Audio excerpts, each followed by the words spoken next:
1. You will hear two students discussing a project on international festivals with their tutor. First, to look at questions 1 to 5.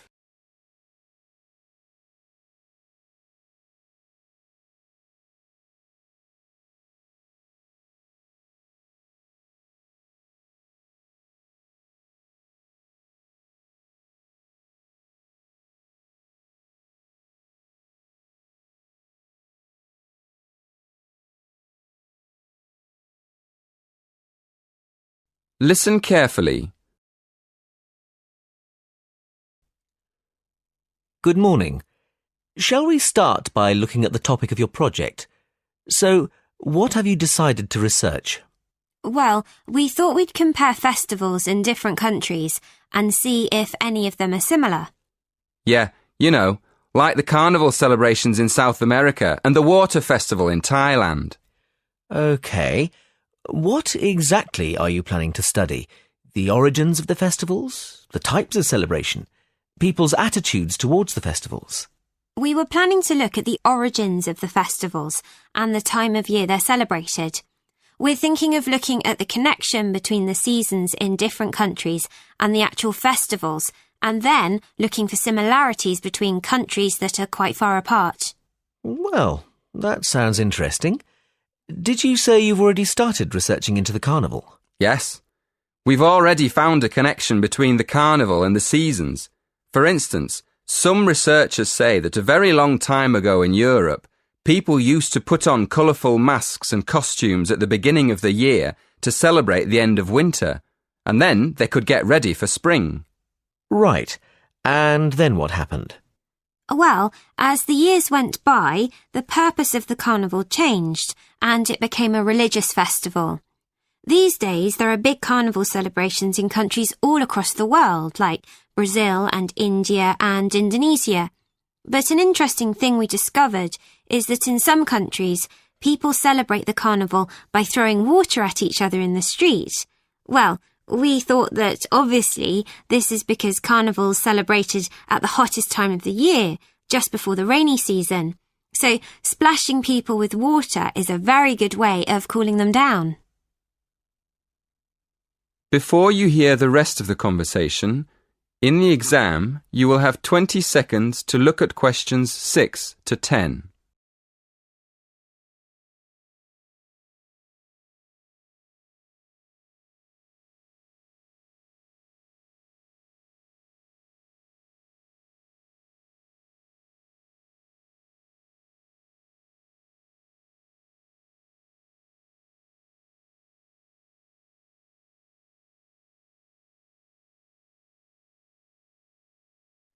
Now listen and answer questions 6 to 10.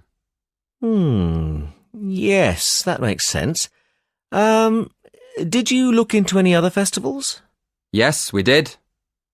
What we're planning to do is more research into water festivals. We found that in Asian countries, where there aren't any carnival celebrations, there are still festivals that involve people splashing each other with water. Actually, we found references to them in Burma, Thailand, Vietnam, China and Japan. But we also found a reference to a water festival in Mexico. So we thought we'd look into that a bit more and see if we can find any similarities between these countries. We realised that water is more than just a way of cooling people down in hot weather. It also has a lot of different religious meanings and purposes. For instance, we found that in some societies, water can mean life or wealth or just luck. Yes, and another thing we found out is that these water festivals often celebrate the beginning of the new year, just like the original celebrations hundreds of years ago before the carnival. So, up to now, we found that the carnival and the seasons are linked by ancient traditions and that water plays an important part in the celebrations. That is the end of part 1. You now have half a minute to check your answers.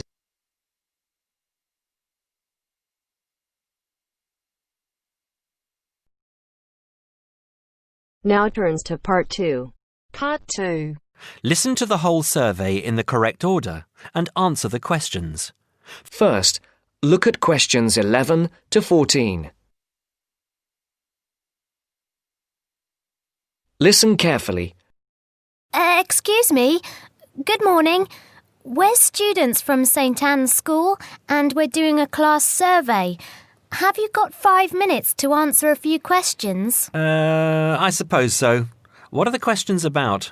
About spending habits, people's attitudes to money and what they spend money on. Well, yes, OK, but only 5 minutes. Thank you. OK, first of all, if you don't mind answering, what income band are you in? You just need to say low, average or high. Oh, that's difficult to say. I don't know how much everyone else makes. I'm certainly not poor, but I'm not rich either. Certainly not after I've paid all my bills. Shall we say in the middle then? Yes, I think so. And how much money do you feel you have to spend? You said that you have to pay a lot of bills. Yes, I feel that I don't have very much. I earn quite good money, but it doesn't feel like that most of the time. I guess everyone would like to have a bit more money, though. OK, so what do you spend most of your money on? Well, most of it goes on monthly expenses. I've got a big mortgage on my house, and my children's school fees are very high. After I've paid for gas and electricity and water, and all the insurance on the house and my car, I don't have much left. I like taking my wife out to a nice restaurant once a month, but I don't very often buy clothes. Oh, and I collect radios. Old radios. That's my hobby. And how do you usually pay for the things you buy? I use my debit card for most things these days. I have 2 credit cards, but I don't like using them. I prefer to pay for things immediately. Otherwise, I feel I'm getting into debt. I pay my bills online or over the telephone. I usually have between £10 and £20 in cash with me to pay for emergencies, taxi fares and that kind of thing. Before the broadcast continues, look at questions 15 to 20.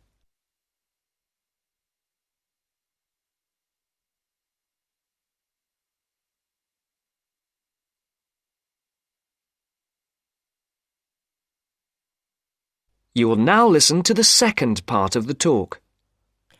What do you think is good value for money? Not very much, to tell you the truth. Everything seems to cost more than it should these days. I think my telephone and internet broadband package is good value for money, though. That's my telephone line, any number of national calls and unlimited internet use for only £22 a month. I think at least one member of my family is online for an hour or more every day. I think £22 is a very good deal. And what do you think is a waste of money? Personally, I don't understand why anyone buys a new car. They are so expensive, and as soon as you drive them out of the showroom, they're worth £3,000 less. Perhaps I'm just saying it because I can't afford a new car myself. But to me, it seems so much more sensible to buy a good second-hand car for half the money. Do you ever buy anything you can't afford? Yes, I collect radios, old radios. I have 9 now, and they're quite expensive. I paid £350 for a 1950s radio last month. I didn't have much money for the rest of the month after that. My wife thinks I'm crazy, but it's important to treat yourself occasionally, don't you think? My wife buys nice perfume and lots of clothes, and I have my radios. OK, so finally, would you say that you're a spender or a saver? Well, as I said, I don't really have much to save, but I guess I'm a saver rather than a spender. It's good to enjoy money if you have it, but you must save for a rainy day. You never know what will happen in the future. Thank you very much for talking to us. Have a nice day now. That is the end of part 2. You now have half a minute to check your answers.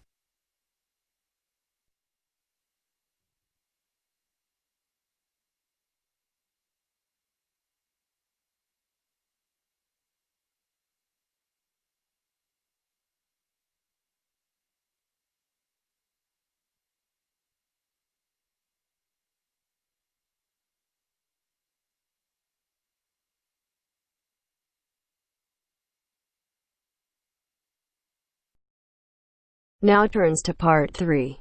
Part 3. You will hear 3 conversations. The first and the third between 2 students, and the second between a student and a clerk. First, you have some time to look at questions 21 to 25.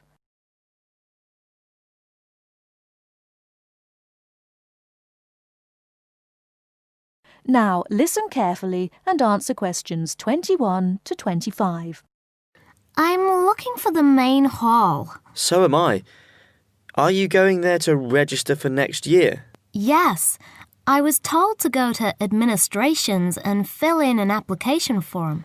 That's what I'm about to do. I went to information and they told me it was at the end of this corridor. Then we have to turn left and immediately right. That should lead us to the exit, where opposite we should find the entrance to ground level main hall. It's a big old red building. From there we need to go to the first level and then follow the signs. Apparently it's the second office opposite the foyer. It would be pretty hard to miss. That sounds easy. It shouldn't be too hard to find.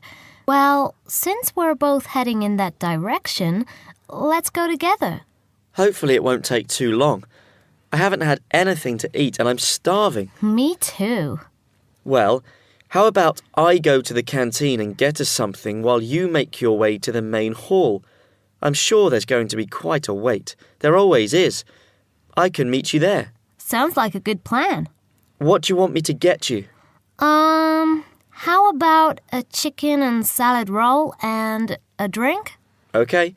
What if they don't have a chicken and salad roll? Anything similar, like ham and salad, or just plain salad and cheese. Oh, and don't forget the drink. I feel so dehydrated. No problem. What type of drink? I don't know. How about a Coke? No, nothing like that. Something healthier. An orange juice? They're usually full of sugar unless you get it freshly squeezed. Water? Yes, that's perfect. Here, take £2. That should cover it. If it's more, I'll give it to you when you get back.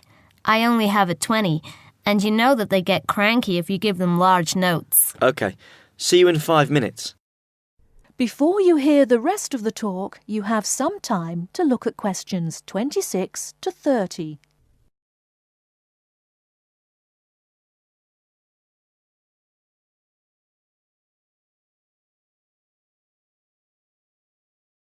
Now listen and answer questions 26 to 30. First year economics. I'll just have to fill out this form for our records. What's your name? Phoebe Payne. Can you spell that for me? Sure. P-H-O-E-B-E-P-A-Y-N-E. Your address? 6 Wainwright Avenue. That's W-A-I-N-R-I-G-H-T,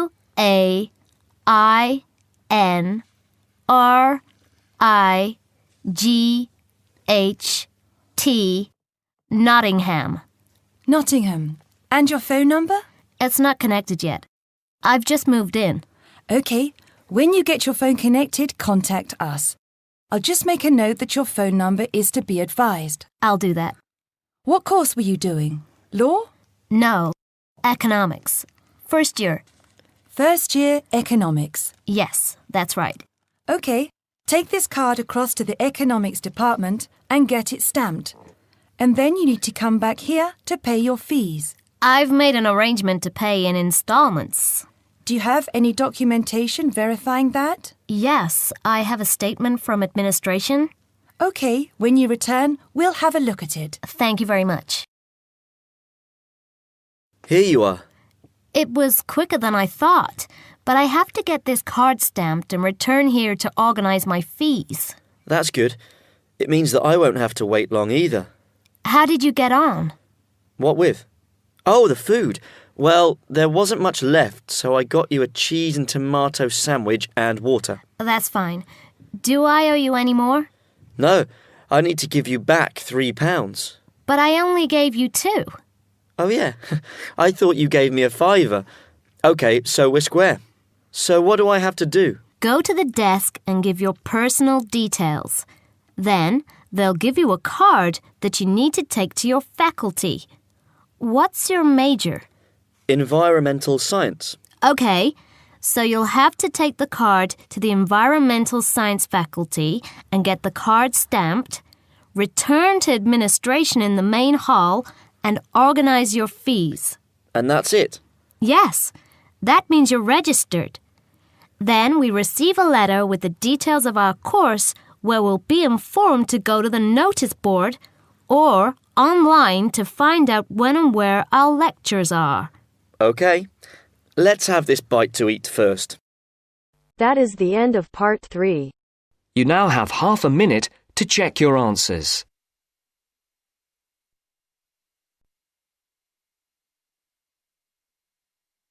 Now turns to part 4. Part 4. You are going to hear a conversation between two students about studying abroad. First, you have some time to look at questions 31 to 40.